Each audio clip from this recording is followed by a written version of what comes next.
नमस्कार, आप देख रहे हैं न्यूज 2024 और मैं हूं आपके साथ अंजलि। तो चलिए शुरुआत करते हैं आज की प्रमुख खबर से।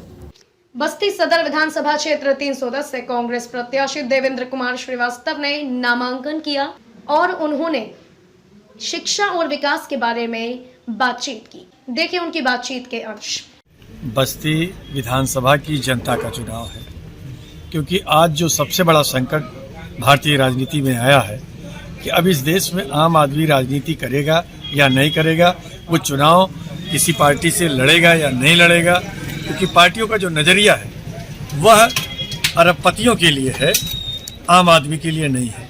एक ज़माना था जब कांग्रेस पार्टी से झोपड़ी में रहने वाला आदमी विधानसभा में जाता था और जनता की सेवा करता था। आज कांग्रेस काफ़ी हद तक उन आम लोगों को भी उम्मीदवार बना करके जनता को एक मौका दे रही है कि वो अपने बीच के आदमी को विधानसभा में भेज सकते हैं। बाकी पार्टियां अरबपति, माफिया, अपराधी इनकी तलाश कर रही है। तो ये मैं समझता हूँ कि जब राजनीति में सबसे बड़ा संकट आता है तो उस देश के पत्रकार, शिक्षक, साहित्यकार और मैं समझता हूँ मजदूर से लेकर के किसान, सबको ये लड़ाई लड़नी पड़ती है। तो ये लड़ाई देवेंद्र श्रीवास्तव की नहीं है, ये लड़ाई अब उत्तर प्रदेश की विधानसभा में जन संघर्ष करने वाला जन नेता जाएगा या जातियों के नेता जाएंगे या बड़े बड़े लोग, बड़े घरानों से लोग जाएंगे।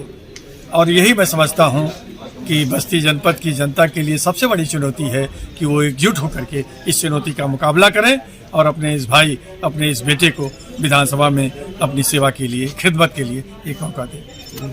प्रियंका जी ने जो वादा किया था वो पूरे प्रदेश में महिलाओं को और उन महिलाओं को जो संघर्षशील थी, जो किसी की शिकार थी, जो हुकूमत की शिकार थी, उनके परिवार के लोगों को लड़ने का मौका दिया और विधानसभा और जनता में आप किन मुद्दों को लेकर जाने वाले हैं? जनता में जो सबसे बड़ा मुद्दा इस वक्त है कि हमारे नौजवान पूरी तरह से बेरोजगार हैं, हताश हैं, निराश हैं। और अगर मैं ये कहूँ कि इस लोकतांत्रिक व्यवस्था से उनके अंदर जो कुंठा पैदा हो रही है, उस कुंठा से समूचा लोकतंत्र खतरे में है।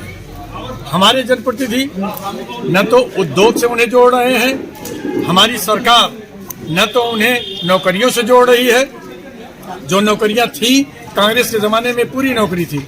जब इन लोगों का 32 साल से हुकूमत है तो उस नौकरी के इन्होंने पहले संविदा में किया, उसके बाद फिर इन्होंने सर्विस प्रोवाइडर को ठेके पे दे दिया और करोड़ों करोड़ों तादाद में पूरे हिंदुस्तान से ये फॉर्म भरवाते हैं। सबका रुपया खर्च होता है, परीक्षा होती है, परीक्षा ये निष्पक्ष नहीं करा पाते हैं, इनके लोग बेईमानी करते हैं। ये तो युवाओं की बात हो गई। महिलाओं के लिए आपकी सरकार की क्या योजनाएं हैं? महिलाओं के लिए प्रियंका गांधी जी ने घोषणा किया है पूरे प्रदेश में। एक तो जो विधानसभाओं में महिलाओं की संख्या कम थी उसे 40% टिकट दे करके ये संदेश दिया है कि महिलाएं अब अपनी लड़ाई, अपना स्वावलंबन और अपने रोजगार और तमाम सारी चीज़ों पे खुद आगे आकर के लड़ाई लड़ेंगी। दूसरी चीज, पूरे प्रदेश में बसों में महिलाओं का टिकट प्रियंका जी ने घोषणा किया है कि वो फ्री कर दिया। तीसरी चीज जो सबसे बड़ी बात है कि महिलाओं को अब जो नौकरियां आएंगी आने वाले दिनों में, उसमें जो आरक्षण की व्यवस्था है उसके अंतर्गत 40% नौकरियां महिलाओं को मिलेंगी और उसके बाद लोगों को मिलेगी उसी आरक्षण व्यवस्था के अंतर्गत।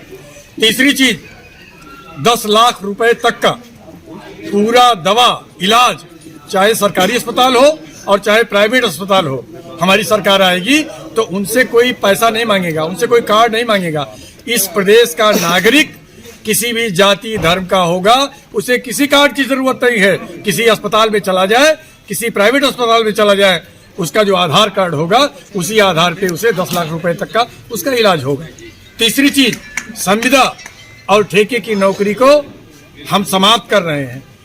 3 मार्च को उत्तर प्रदेश में पोलिंग हो रही, 7 मार्च को हो रही, 10 मार्च को गणना होगी और 10 मार्च की गणना में हमारी सरकार बनती है।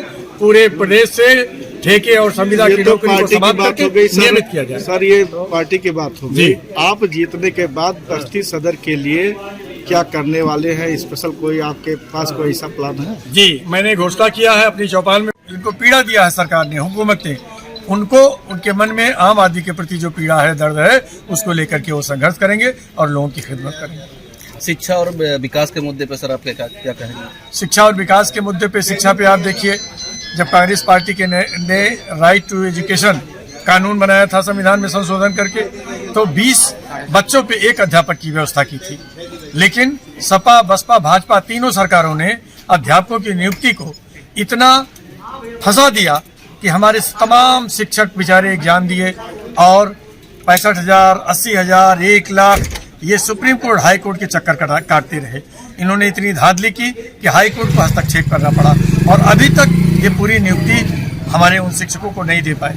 तो जो सपना था प्रियंका गांधी का, सोनिया गांधी का, कांग्रेस पार्टी का, गांधी का, अंबेडकर का, वो सपना ये था कि इस देश के गरीब आदमी को पढ़ाई का अवसर मिले और 20 बच्चों पे एक अध्यापक हो। आज आप देख लीजिए, अध्यापक की कमी है और ये नियुक्तियां भी नहीं कर रहे हैं। सर, भाजपा का जो नारा था कि सबका साथ सबका विकास, उस पर क्या आप बोलेंगे? मैं तो ये समझता हूँ इन्होंने सबका साथ सबका विकास का जो नारा दिया था, उसमें एक नारा वो भूल गए कि हम काम कुछ नहीं करेंगे लेकिन विज्ञापन करेंगे और जनता को चिढ़ाएंगे। सबका साथ सबका विकास, तो सबका साथ और विकास तो लिया नहीं। पंचायत चुनाव में इन्होंने उम्मीदवारों को चुनाव लड़ने नहीं दिया, पर्चा नहीं दाखिल करने दिया और दलित महिला को, दलित लड़की को साहू घाट ब्लॉक में थप्पड़ों से मार करके पुलिस वालों ने और ले जाके थाने में बंद कर दिया। तो अगर सबका साथ सबका विकास था तो क्या यही विकास था कि आप उनको पंचायत चुनाव में चुनाव नहीं लड़ने देंगे? और सर, गड्ढा मुक्त सड़कों पर आप क्या कहेंगे? गड्ढा मुक्त सड़कों पे तो ये जनता को चिढ़ा रहे हैं। ये कह रहे हैं हम गड्ढा मुक्त बना रहे हैं, विज्ञापन में खर्च कर रहे हैं, टीवी में प्रचार कर रहे हैं और जनता को ये चिढ़ा रहे हैं कि देखो तुम्हारी सड़क हमने बनाई नहीं है लेकिन मैं प्रचार कर रहा हूँ मैंने बना दिया है।